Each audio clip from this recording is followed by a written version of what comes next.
안녕하십니까. 쓴소리 박사입니다. 아침 방송을 시작하겠습니다. 오늘은 그 광주형 일자리 협약, 일명 뭐 스투트가르트 모델, 뭐 노사민정 협약, 뭐 이런 다양한 이름으로 불려지고 있는데요. 이 문제를 가지고 한번 논의를 해보겠습니다. 여러분 뭐 그 아시는 바대로 이제 우리나라는 거의 지금 경기도 침체되고 또 기업들이 지금 투자도 하질 않고 그래서 지금 일자리가 지금 무엇보다도 심각한 상태인데요. 뭐 청년 그 실업률 대란이라고 할 수 있을 정도로 청년층 일자리가 갈수록 어려워지고 있습니다.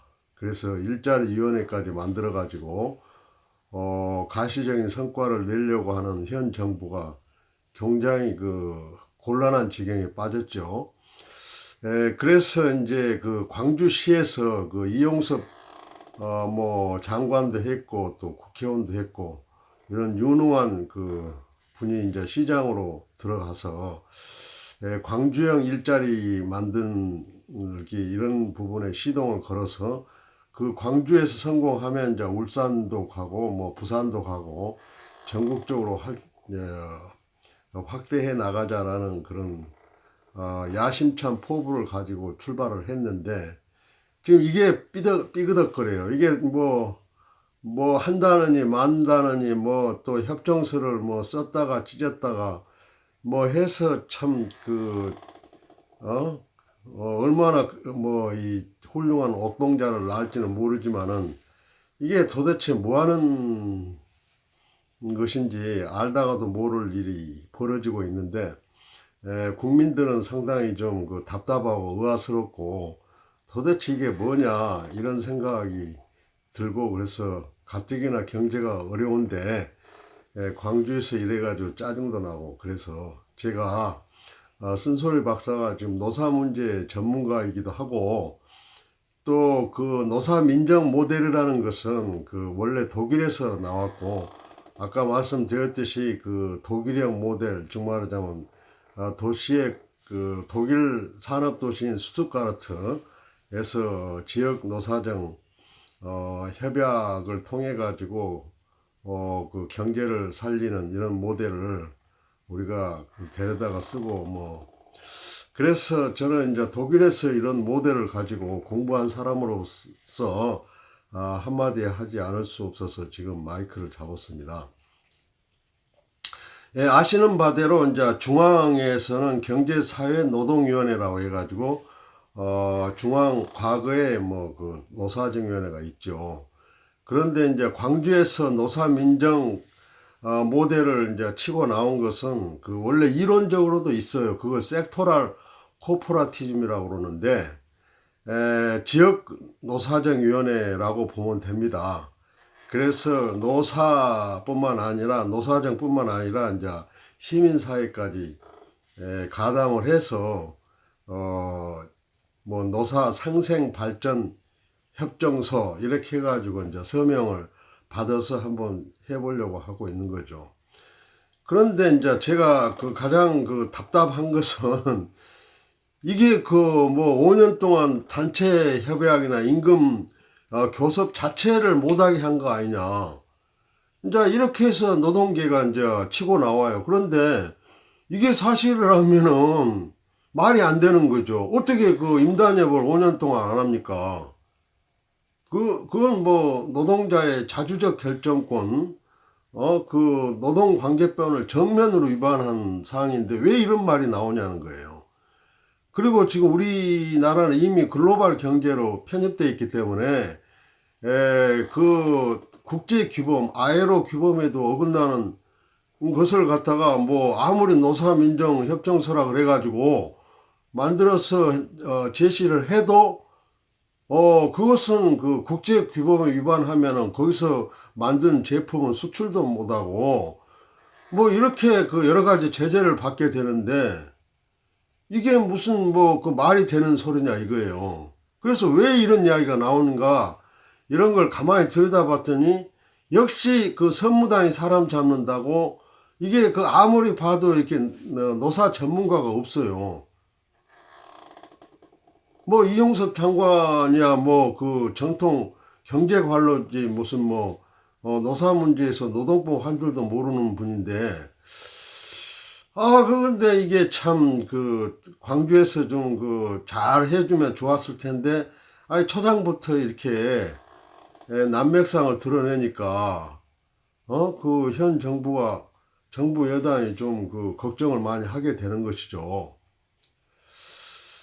그리고 이제 그 노동계도 제가 쓴소리를 하게 되면은 우리나라는 엄연히 그 기업별 노동조합 체계를 가지고 있어요. 그러면은 광주형 일자리라는 것은 아직 기업이 뭐 만들어지지도 않았고, 그 새로운 법인이 만들어지는 거예요. 물론 뭐 현대 자동차가 대주주가 되겠지만서도 어쨌든 그 신규 인력들이 대거 들어간단 말이에요. 그러면 신규 인력이 들어가기 전에 그 고용 노동 계약서가 맺어지기 전에 입사하기 전에는 엄밀한 의미에서는 지금 양대 노총이 그 조합원들이 아니에요. 기업별 노동조합 체계를 가지고 있기 때문에 미래의 잠재적 조합원이기는 하지만은 그래서 새로 일자리를 만든다는 부분에서 왈가왈부할 일이 아니란 말이에요. 물론 이제 거기서 뭐 임금이 반값으로 낮춰지면은 기존의 노동자도 그 임금이나 근로 조건이 저하될 수 있지 않느냐라는 우려를 표명하는 것은 맞지만은 자기 조합원에 관계된 일은 아니라 이 말입니다. 그런데 그냥 막 그 초장부터 뭐 그 이렇게 지금 온 나라를 시끄럽게 하고 도대체 아니 그러고 노동계도 그 가만히 생각해 보면은 일자리를 많이 만들어서 많이 고용되면은 그 사람들이 다 어디로 가겠어요? 양대 노총으로 이렇게 조합원이 되는 거 아니에요. 그러면 미래에 조합원을 양성한다는 기분으로 이것은 적극적으로 협조를 해야지 초장부터 이렇게 반대를 하게 되면은 기업이 만들어지지 못하고 새로운 일자리가 안 나오게 되고 그러면은 망하자는 거 아니에요. 그런데 그냥 노동계에서 막 그 트집이나 잡고 막 이렇게 나가면은 이게 말이 되느냐.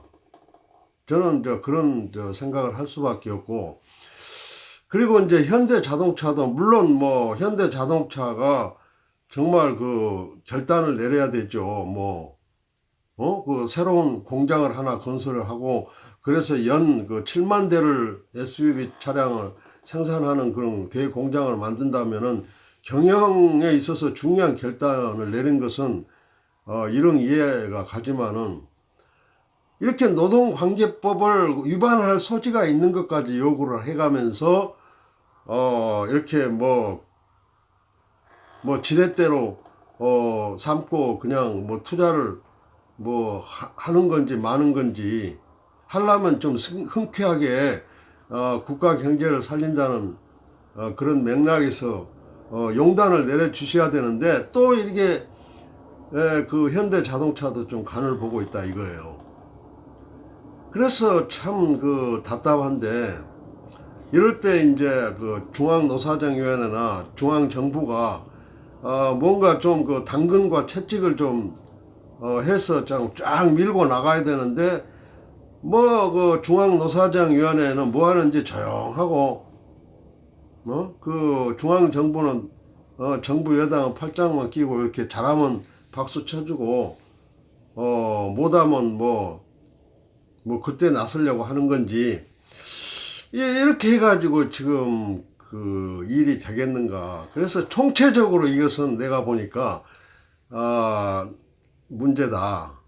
그래서 저는 그 어떤 형태로든지 이번에 노사 민정 모델은 정말 성공을 시켜야 됩니다. 무슨 수를 써서라도 그 중앙정부가 나서가지고 강력하게 드라이브를 걸고 광주시에 맡겨놓으니까 이게 안 돼요. 또 배가 산으로 올라간다 이 말입니다. 그래서 이게 이제 드디어 중앙정부가 나설 때가 됐다. 대통령께서도 광주의 노사민정 주체들을 불러다가 청와대에서 한번 회의를 해서 뭐가 문제냐 해서 그야말로 실타래를 좀 풀어주시는 그런 것도 필요하지 않느냐.